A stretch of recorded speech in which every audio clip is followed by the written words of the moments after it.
If your USB drive is write protected, Windows will completely disable file modification options, so you will not be able to delete files. When you right-click files, delete won't show up and pressing delete key won't work.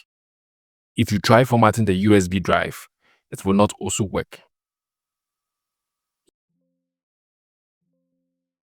Here is a simple step-by-step guide on how to delete write-protected files in pen drive. Open Command Prompt as administrator. Press Windows plus R to open the Run dialog box. Type TMD and press Ctrl plus Shift plus Enter to launch Command Prompt as an administrator.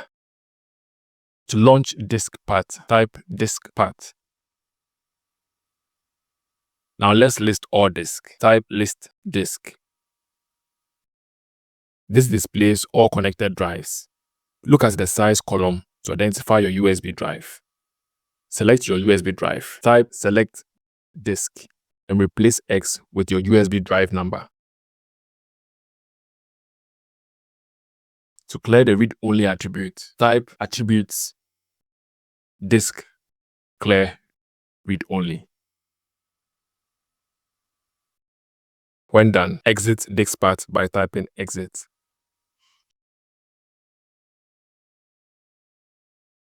The USB drive should now be writable. Now you can try to delete files again. It should work now.